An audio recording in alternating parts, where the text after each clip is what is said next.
Welcome back to Catalyst University. My name is Kevin Tokoph, and in this video, we're going to be continuing our discussion of the TMJ objective exam. So this is going to be part 2.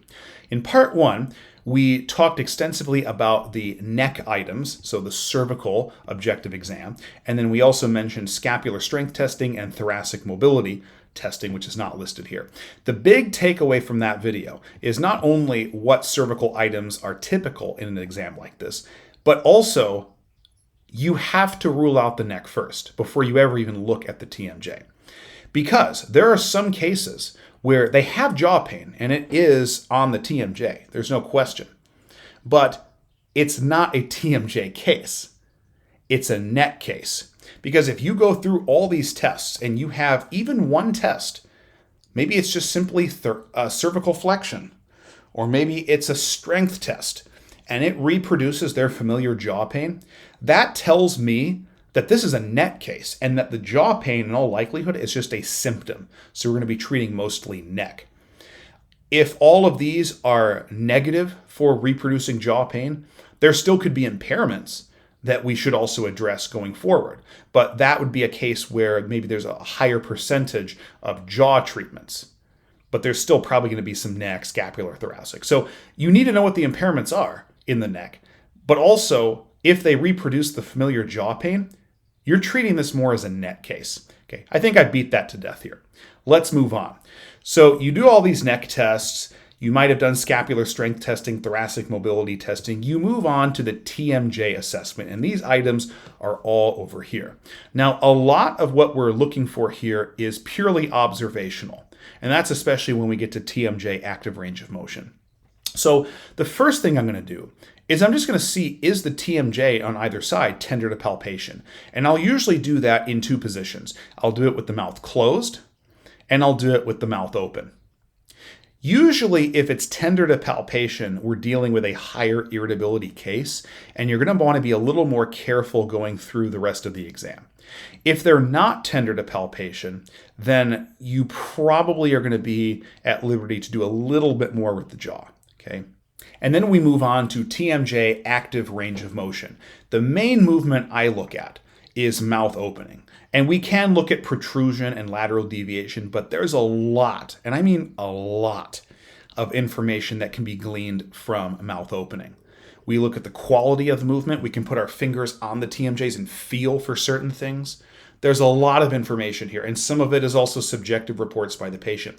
So what I will usually have the patient do at the start is I'll take a few steps back so I can kind of observe from about 4 to 5 feet away, and I'll say, I want you to open your mouth, and I want you to do it really slowly. And even sometimes patients there, they'll still do it too fast. So here's kind of what I expect right here.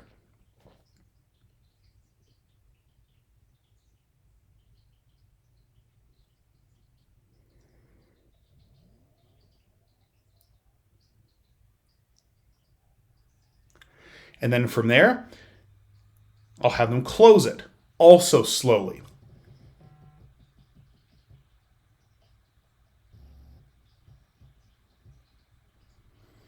I want to see that slow, because if they do it too fast, I'm going to miss some things. They're just going to have to repeat it.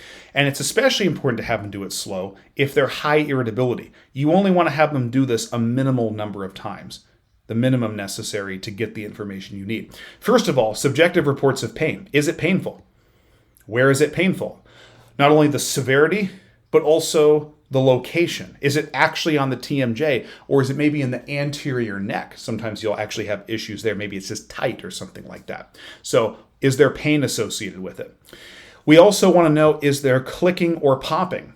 If there's a consistent one click, and a lot of times it'll happen at the end of opening or right when they start closing, that's indicative of disc pathology, discs between the mandibular fossa and mandibular condyle. Remember, there's a disc on each side in the TMJs. Is there crepitus, which feels different than a pop? That is more indicative of osteoarthritis of the TMJ. And then we're also looking at the quality of the movement. How does the jaw actually descend down? That is, the mandible descend down. Is there a deflection or a deviation? Now remember, in a deflection, And I'll try to mimic that here. So they're opening their mouth, and then it just deflects off to one side.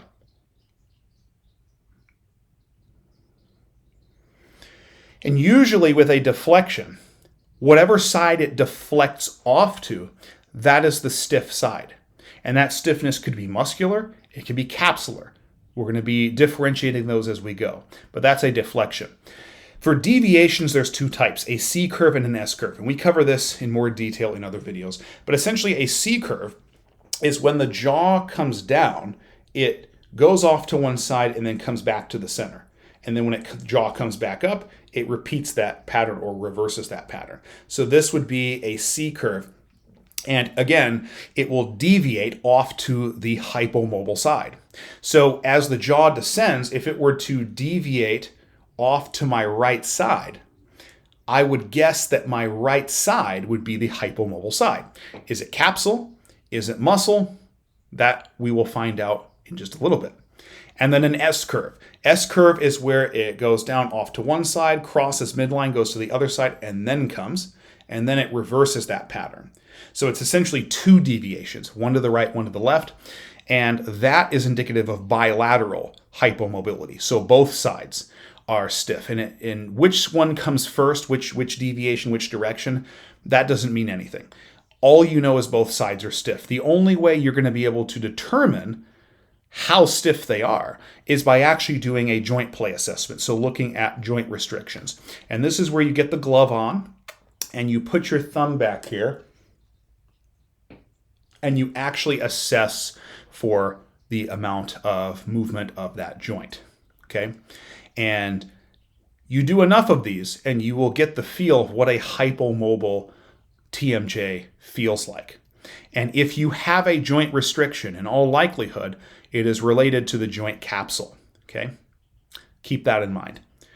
We can also look at the distance the mouth opens, and we do that from top incisor to bottom incisor. This is called the interincisor distance, and the norm is about 40 to 45 millimeters.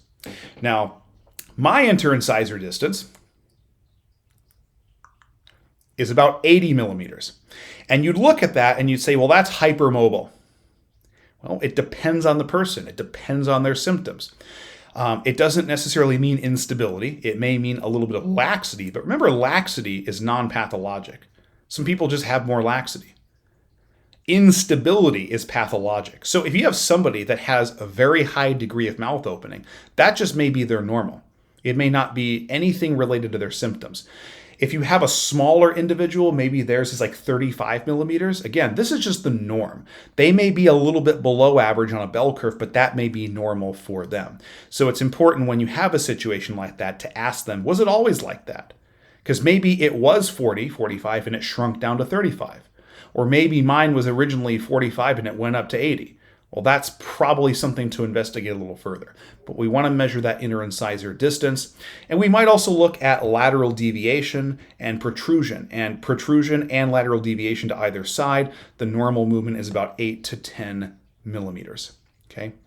Another thing we also want to look at, which is probably going to be brought out in the subjective exam, is there pain with mouth closing? And I don't mean necessarily the act of closing, but more closing with force. So biting, chewing. This is more characteristic of people who are clenchers, grinders, that bruxism at night, people that have mouth guards they sleep in, or if they don't, they probably should. And there's also a lot of biopsychosocial factors that can contribute to this. Stress, anxiety, depression. These are all things that need to be addressed. But those are going to be more common in individuals who have a closing issue. Biting and chewing are painful.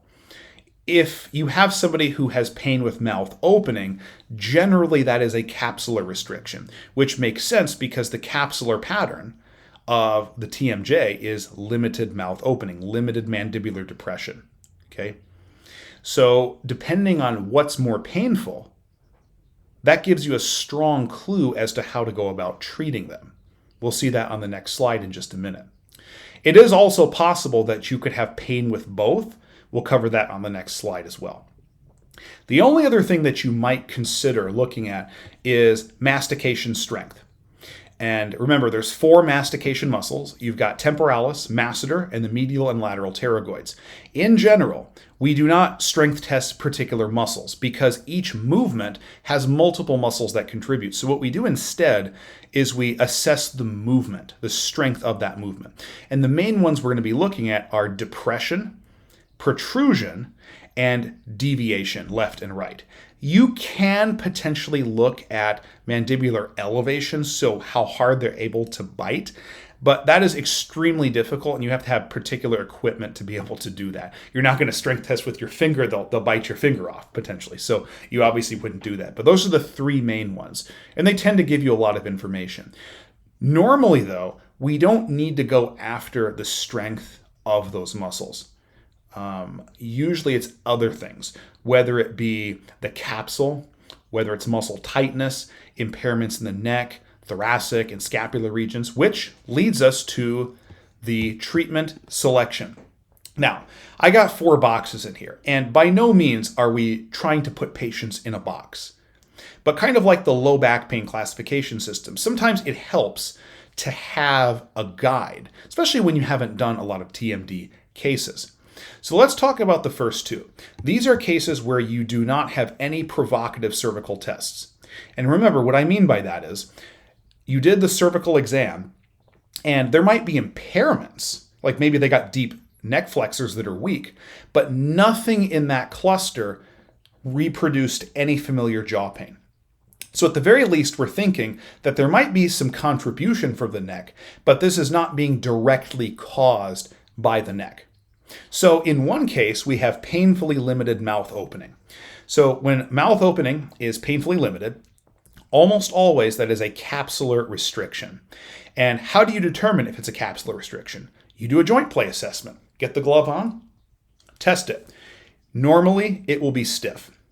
There could also be some muscle tightness, but if you think about it, when you're going in to do a joint play assessment, the distance you're translating is so small that it's unlikely that muscle length is going to be something you're going to run into as a limiting factor.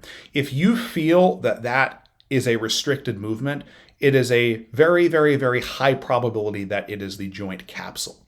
And what do you do when the joint capsule is stiff? You mobilize it and potentially manipulate it. And a correctly done manipulation is not only safe, but extremely effective in restoring the capsular movement and therefore range of motion. And you can have some pretty profound effects immediately after the manipulation. And then, of course, you're going to do corrective exercises once you have more mobility. The corrective exercises we're going to be covering more in a follow-up video to this, so make sure to join us then. And then my secondary exercises or treatments are going to be manual releases, so getting those temporalis muscles, the masseters to relax a little bit if they're tight, and then also going after any impairments of the neck, thoracic, or scapular regions. Now, when I say primary or secondary, I don't mean that secondary is less important and that I'm just saving that stuff for weeks down the line. What I mean by primary is that these are impairments that are directly causing the patient's pain. If you have somebody with a tight joint capsule or stiff joint capsule, that's what's causing their pain with mouth opening. So of course, I'm going to mobilize or manipulate that and give corrective exercises. But we also have to think secondary, indirect things that might be causing their pain. Well, if I have somebody who has weakness of these muscles and scapular weakness, and they're just walking around like this all day, that's putting an increased load on the TMJ. I need to get them out of that, get strength in these muscles here. And if I don't do that, I may only get them to 50 to 60% better. I need to do those other exercises. They're just more indirectly contributing to their symptoms. Okay, not any less important. It's very common that if I had somebody who fit this classification, they'd go home with having some mobilizations, they'd be doing corrective exercises, they'd probably also be doing banded cervical retractions and rows or similar exercises. Okay, so hopefully that makes sense. Now the next group, once again, no provocative cervical tests. So this is more indirectly related to the cervical spine, probably more directly related to the jaw. But they have painful mouth closing. Again, when mouth closing is the issue, then these are going to be more likely your grinders, clenchers, people whose issues are more related to a muscle imbalance and very amplified by psychosocial factors like stress, anxiety, depression, etc. So your primary issues here are going to be manual release, a lot of manual therapy for these individuals. If they're not using a mouth guard, you want to make sure that they start using one and educate them on how to use it. And also any anti-bruxism strategies. If it's something that's low-hanging fruit, like there's easy things you could fix, like if they're telling you, yeah, you know what, I watch the news right before I go to bed. Well, the news is stressful. So probably don't do that before you go to bed. Like turn that off. Don't watch that. The reason people grind and clench at night is likely due to disrupted sleep due to stress. So don't do stressful things before you go to bed. If it's low-hanging fruit like that, obviously address that. If it's something out of your scope that requires more of a certified counselor, psychologist, etc., then make sure to refer out. But those are your primary treatment approaches. And then you also want to do corrective exercises and again, target neck, thoracic, and scapular. Okay. Now, we then run into the cervicogenic TMD cases where there is at least one provocative cervical test. Maybe it's range of motion, maybe it's strength, but we know that the neck, for the most part, is directly contributing to their symptoms. So if you have a case where there is one provocative cervical test or more, and there also is joint capsule stiffness in the TMJ, I would term this cervical with TMJ involvement. And in that case, I would definitely still mobilize or manipulate the capsule. But I'm going to have a much bigger cervical, scapular, thoracic component to the exercises. And then some secondary exercises might be manual releases on the TMJ muscles, maybe even mastication muscle strengthening. Maybe one motion of the TMJ is weaker. But usually when you have one of these provocative cervical tests, you don't really need to do any manual therapy, at least on the jaw. And then your last group here is when you have at least one provocative cervical test and there's no capsular stiffness, but yet they still have jaw pain. This is a straight neck case. It is very unlikely you will need to do anything on the jaw for people like this. And yes, they do exist. In fact, I actually recently discharged a guy who came in who fit this to a T. This guy he had a little bit excessive protrusion of the jaw. And he'd had it for years. He may have actually been born with it. It was probably a genetic thing because he said some of his family members have it too. And he had some jaw pain with it. And he went to see an oral surgeon. And the oral surgeon just wanted to do a surgery. And honest to God, it was a ridiculous sounding surgery. It doesn't sound like it would fix anything. It sounds incredibly painful. So he had a little excessive protrusion of the jaw. They wanted to obliterate his maxilla up here and basically elongate it to meet the bottom row of teeth of his mandible to match the degree of protrusion here. He obviously wanted to avoid that surgery, so he begged him to send him to PT, and they're like, all right, we'll send him to PT. I was the first person in 8 years that had ever looked at his neck. And he had a positive deep neck flexor endurance test, and guess what? He reproduced his jaw pain. In his entire case, which lasted 4 visits once a week, we never once put hands on the jaw. On the last day, he reported global rating of change 100%. Completely avoided the surgery. We never once did anything with the jaw. This is probably the most profound example of why you absolutely need to look at the neck. He'd been seeing people for 8 years. No one had, before I saw him, ever assessed his neck. And it was very obvious that it reproduced his jaw pain, particular things like a DNFE test.